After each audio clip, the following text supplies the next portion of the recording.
topic other than the subject matter we've been discussing for the last couple of days? Going once. Jim, you're raising your eyebrow. What's on your eyebrows? Those are angry eyebrows. Call me Mr. Carter, Mr. Carter, Mr. Carter.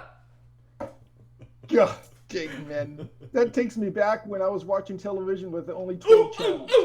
With only 12 channels. The suffering I had to undergo in the 70s with only 12 channels as a selection. Oh, what a rough Cartoons childhood. only on Saturday mornings. Oh, Horrible life.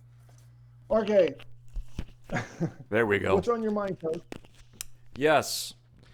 So, I think the topic du jour I'd like to talk about is how to work with our buyers and the tactics and have a dialogue of those tactics of how to set up our buyers for success in this insane market. Okay, see you later. I'm out. So with that said, whoopsie daisy. I had actually, if you don't mind, I have a. I don't know if you guys are able to see it or not.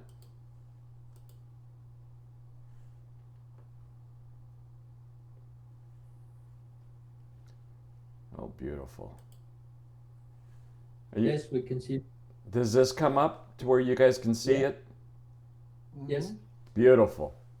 Um, so this were just some items that I've been gathering and I use for my clients, and I just kind of wanted to share and have the dialogue with everybody else in some of the tactics that they use, and then maybe on the newer agents, kind of set them up for success on how to be a bit more competitive in this market. A lot of these, now, mind you, a lot of these items in here I am totally against because it does put my client, our client, if you will, exposes them at significant risk in some of these. But if somebody is in a market or in an area that is just red freaking smoking hot and the client is educated and aware, well, these are some items that they could leverage and edge out other offers. So real quickly, basically number one is to educate the client today. When you got a buyer, set them up on day one and let them know that this is going to be a bumpy ride, and we are not in the minors. This isn't a training camp. You are in the majors, and that we need to be aggressive, and so you kind of need to kind of set the precedence of what their expectations up front.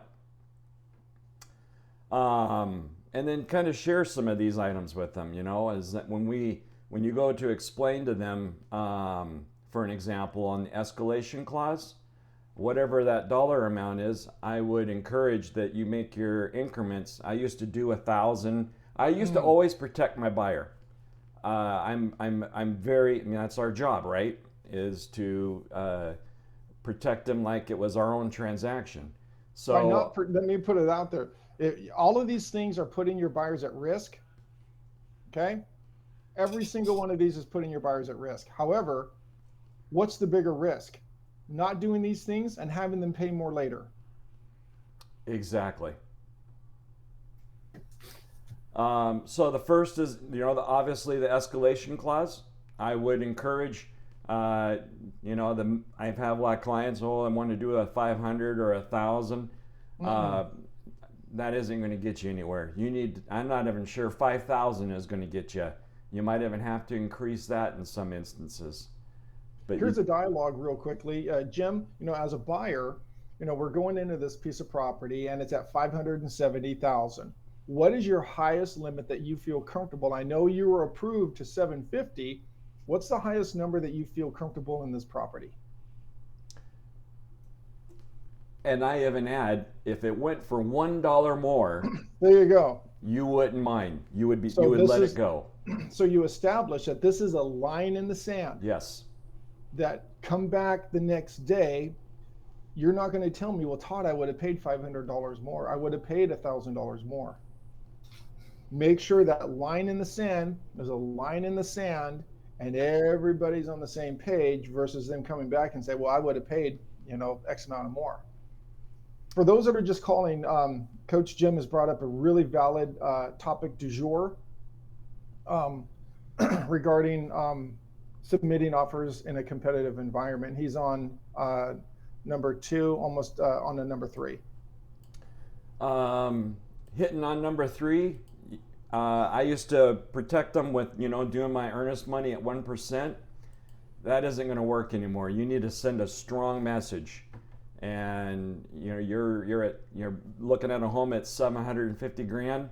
You want to make that at least $750,000. I would make that at least 15 to 20,000. 15 to 20 grand. Exactly. You need to let them know you want that home. I've been in deals in Seattle. Seattle is those guys are giving away they're giving away the baby and the bathwater. They're making their earnest monies non-refundable right out of the gate. Yep.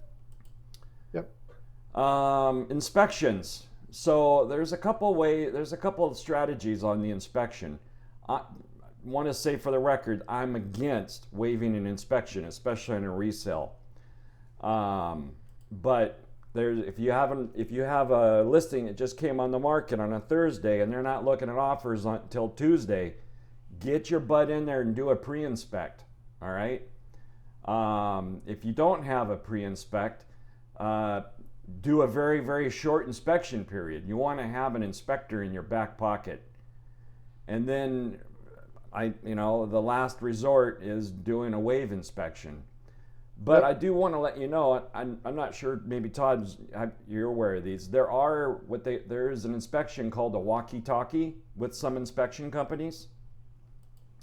And it's basically the inspector will meet you at the house as if you're doing a quick showing, and they will walk the house. They're not going to do a full-blown checking all the appliances and checking the water pressure and the water temperature, but they will kind of do a walk around of the house. They'll go in the crawl space, they'll go in the attic, they'll go on the roof, and it's generally about an hour, if you will, maybe less.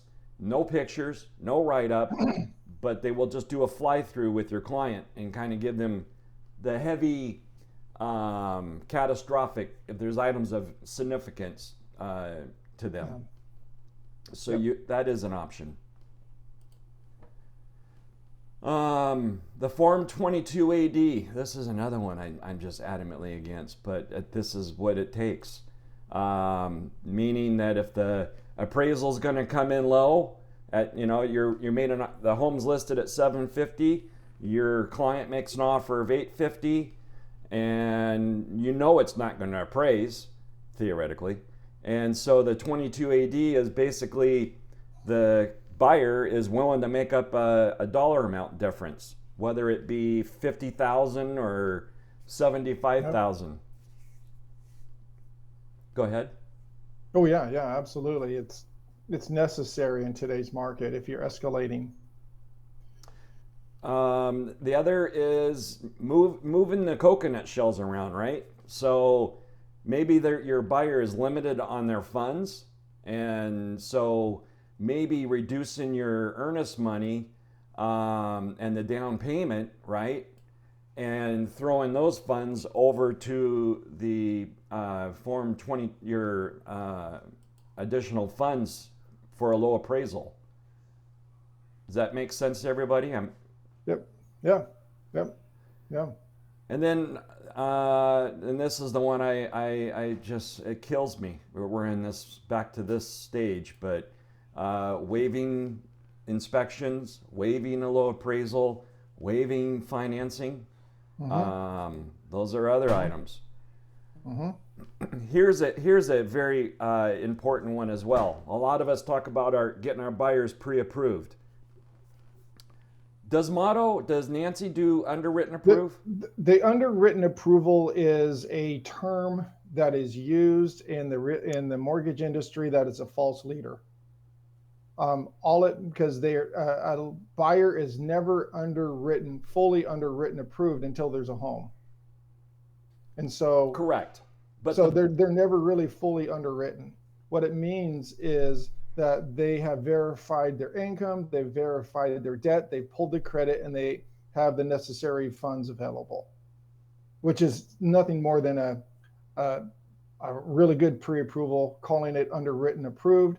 It's called a DU underwritten, but still, I mean, you can send it to processing, but processing and underwriting isn't really going to do anything until there's a purchase and sale agreement to it. So processing will handle it, and they'll call it underwritten approved when it is just it's a phrase used for another term of a pre-approval. I may have to go back and get educated on that. Yeah. My understanding is that it does get it. The client, basically what his understanding is, the buyer, they're the buyer themselves, their file, their paperwork has gone to underwriting, and they've verified everything. All we need is find a purchase and sell agreement, get an appraisal, and you're a clear title. And clear title. You're 10 days property, to closing. Title, and appraisal. Exactly. And then if you're limited on funds, you're limited on, you're just in a box, if you will.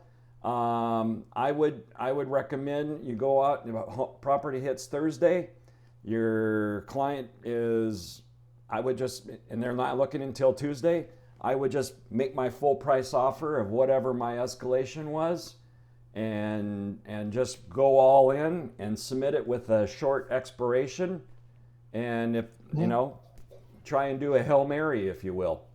A couple other, these are great topics. A couple other things to consider when thinking of purchase price, escalation, and early submission is if you submit early with a quick expiration date prior to the offer review date, your listing more than likely 95% of the time or more will be used to leverage other pending verbal offers. Yes. So don't be surprised if they're not going to accept it, because that's what I do.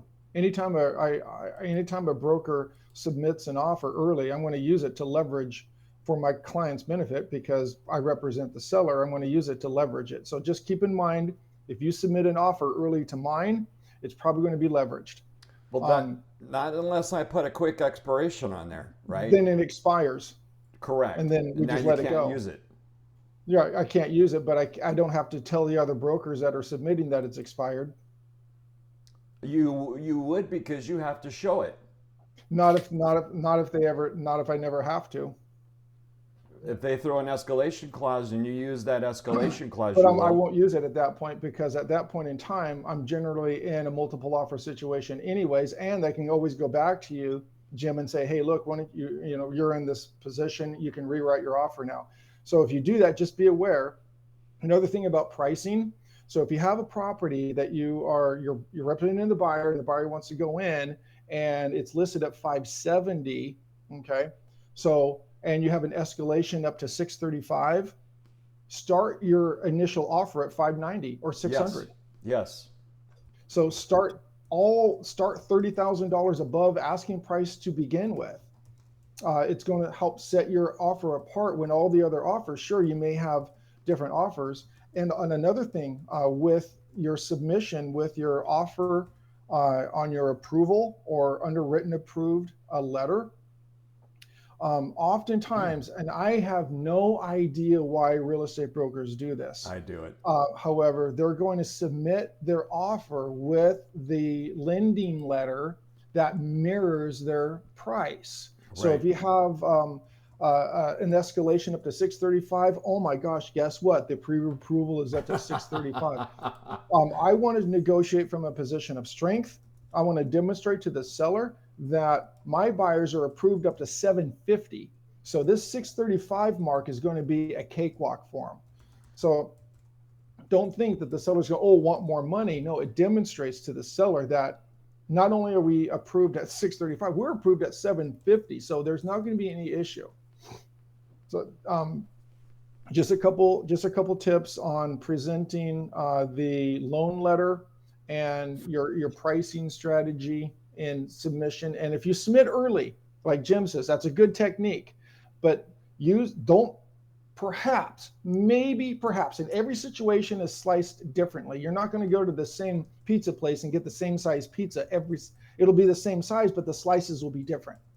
And so when you perhaps use this technique to throw out a strong offer, but save your strongest offer for the offer review date. Yep. So, if you're going to submit early, say, okay, we're going to submit at 620. Let's see if they're going to bite it. Yes. If they don't bite it, then you have $15,000 to come back and sweeten the pot. Yep. Because if you make your strong offer up front and you make it expire, you do it on a Saturday and make it expire on review date of Tuesday, that offer is going to be used against you. Every time. Damn right. Wait till the very last, damn near the last hour before you submit.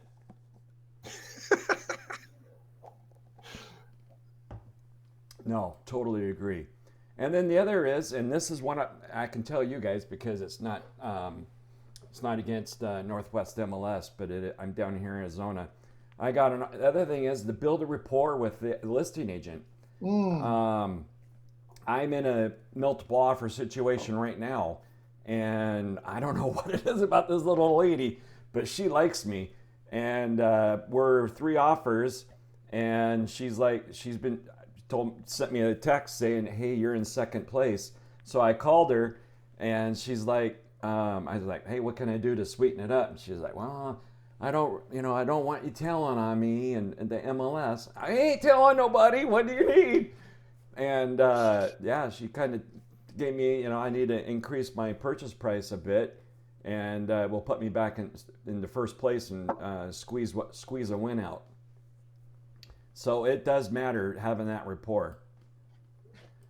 If you're in a 15 or a 20 offer situation, that agent is getting drowned. So, making the calls and having the lender follow up behind and sell their side of it may be for naught now.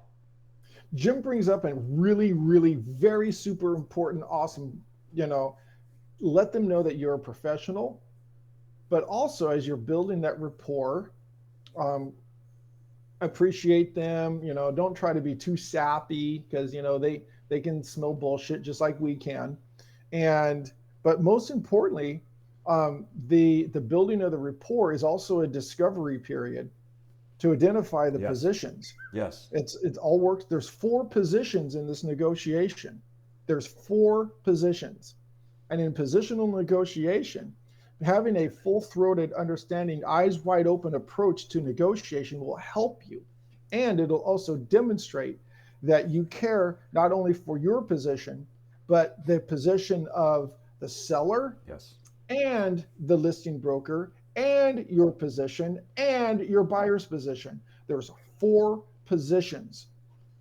And if you can have a clear mind about all 4 positions, for example, Jim, hey, congratulations on this beautiful, beautiful listing. Oh my gosh, this is fantastic. The buyers I'm working for were a referral or a repeat customer of mine. How did you happen to land this beautiful listing? It's my neighbor's house. Okay, see, I'm already establishing position here. Right. I'm already establishing position. I offered where I got my buyers from, and I illustrated here's my position, and here's where I generated my business. That's a beautiful listing. Oh my gosh, how did you happen to generate that beautiful thing? Oh, my neighbors, oh, my friend. You're going to start to establish how they are connected, which will help you get a deeper level of understanding so you can position yourself in order for that broker to look good to their customer. oh, why would they be selling such a beautiful house? Oh my gosh, it's crazy. Why would anyone want to sell a beautiful home like that? Oh, they're moving. Da, da, da, da, da. So I'm going to get a little bit about the flavor about what their next move is Yes. in order for me to tie that in. Yes. And I'm going to share first where my buyers are coming from. My buyers are upgrading. They've sold their property. They're living in this, and they really fell in love with this house. I can't believe your sellers would be offering this house. My gosh, what is ever compelling them to move away from such a beautiful home in this neighborhood? It looks, from the looks of it, and I've been in there, they've been there for a long time. And you may already know this information on the tax records. And so gaining this information, as Jim was saying, in building a rapport helps you identify these 4 positions. That helps you then, strategize and go back to your customer and try to marry these 2 relationships together. And everyone here would agree that it's not always the top offer that gets the deal. That is it's correct. It's the one that you have rapport with, and you've done everything here that Coach Jim has explained so eloquently and drawn out. I might even throw out, when you're talking to that listing agent and you're, trying to build that rapport with them, ask it, why is the seller moving? Oh, they're looking to upsize or downsize or closer to work or whatever. Have they identified a property yet? Have they made an offer yet? This is going to give you the ace in the hole, because they may need time. They may not have found a home in this market.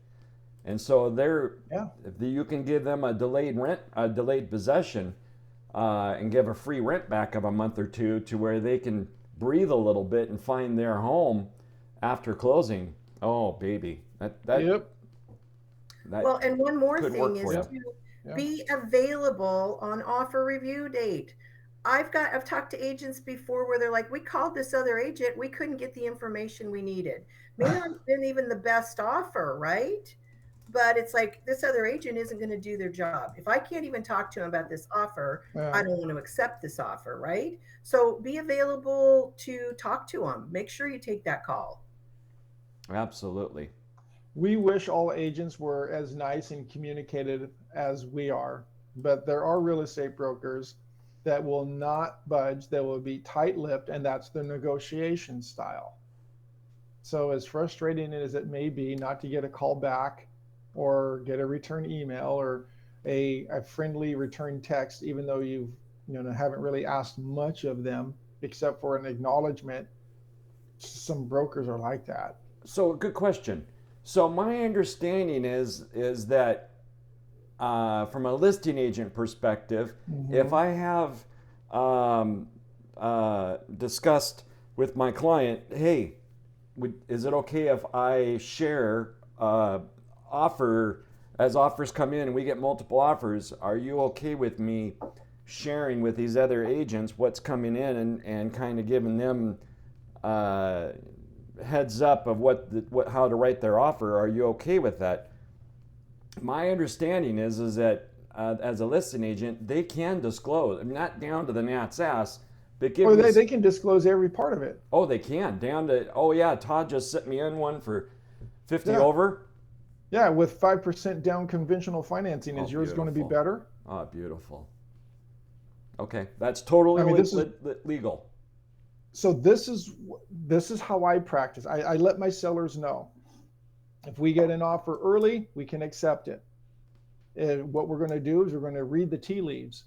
If it appears that we're getting a lot of activity and a lot of showings going in through Sunday, and we have an offer review date, and I can see how many, and you can also read how many showings that we've got scheduled up, ready to go, then we may not want to use this, but I can also use it as leverage to bolster and position other buyers.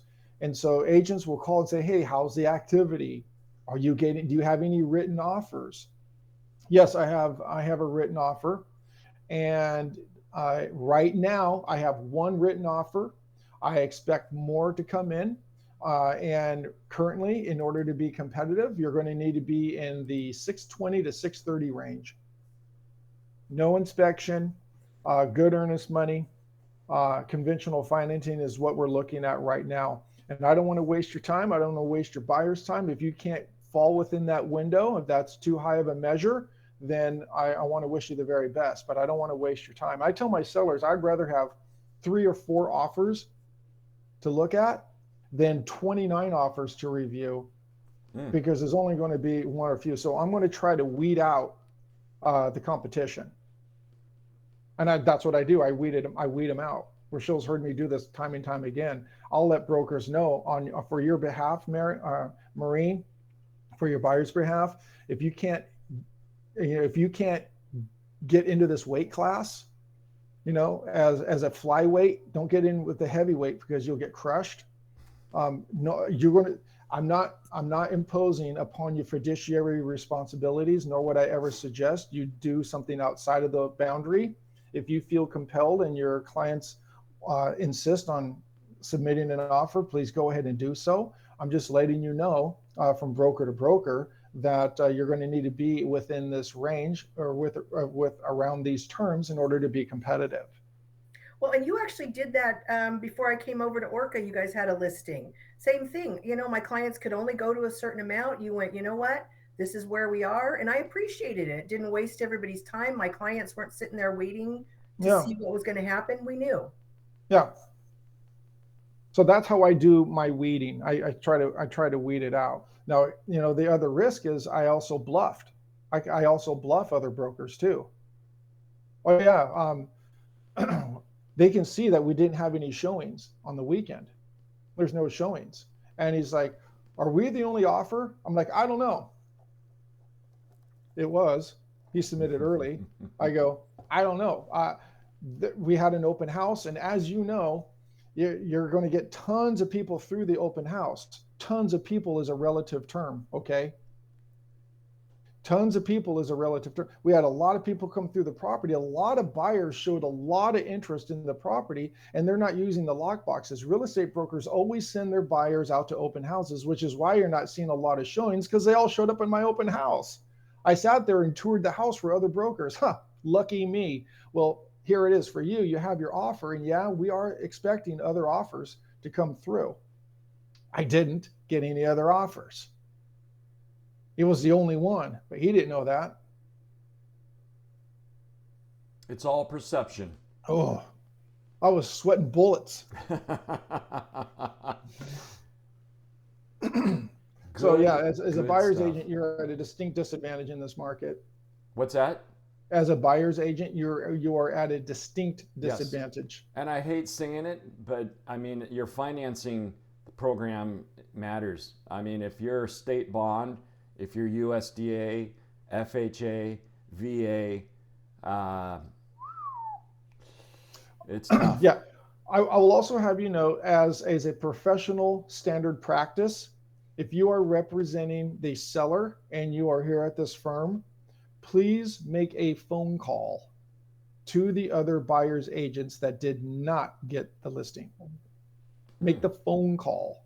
I know it's a little okay, but to receive an email, to receive a text message, or not to receive anything at all. Yeah, that's bunk. Okay, make a phone call. It'll help every other Orca broker down the road, because they'll remember. I can't tell you, when I make these phone calls, which is why I like to do the weeding.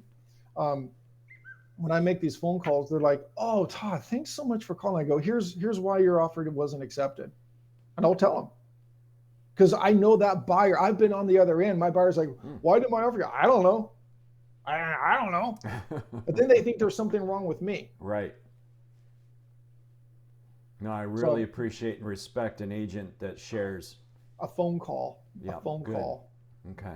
Just a real quick phone call. This industry is small, and your reputation will precede you. And it will benefit everyone at the firm. You bet. If you follow that higher level practice. Love it. Love it. This has been a good call. Yes, Maybe it that is. should be the next call, as far as kind of role playing. If my offer didn't get accepted. Oh, do you want me to roll that out? Sure. Oh, hey, Jose. Good evening. I have some good news and some bad news. What would you like first? I guess good news first. The good news is your buyers did not get the home that they thought they wanted. The next greatest home for them is still available on the market that you haven't found them yet. And I know you can do it. You wrote a good offer. So Jose, I want to thank you for your time, your energy, your efforts, and please express that also to the buyers. Hope to see you on another transaction. I'd love to work with you. Good luck out there. That's it.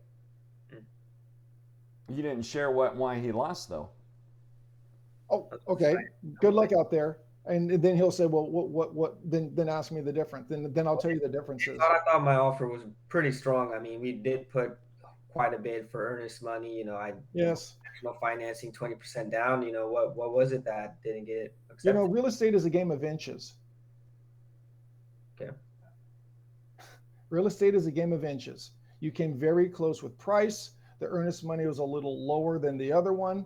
The close date was this. All in all was just the same, but it came down just for a couple of inches, and the other offer was stronger in price and in earnest money. Everything else pretty much matched and mirrored, and that's who we went with. Okay. It's a game of inches. You came very close. Good luck out there. Then there's always that agent that goes, well, my client would have gone up if you would have called me. Okay, well, yeah, they said that to me too. Clause, well, right? I guess this is, not to be offensive, Marie, but next time, have them determine in advance what the really highest price is. And hopefully, again, I can see you again on the other side, because I know you're a great real estate broker, and I appreciate the communication that you've given me up to this point. Yeah, it's crazy when they do that, though. Well, I would have come up more. You could have made your offer stronger too. But again, thanks for communicating with me, and the sellers have made their decision to go in this direction. The way I always end those conversations is if our offer, if this deal falls through, I'll give you a call. That's the other one. That's an excellent point. I'm going to keep your offer here on file. In the event that something goes sideways, it's not likely to do. You'll be one of the first calls I'll make to re-engage if you haven't already sold them a home. But I'm almost sure that you're going to find them another home very quickly. I like that. So we will do this a few more times. Good job. Thank you for the topic today, Coach. You betcha. You guys are armed. Now go out there and take first place. Ugh!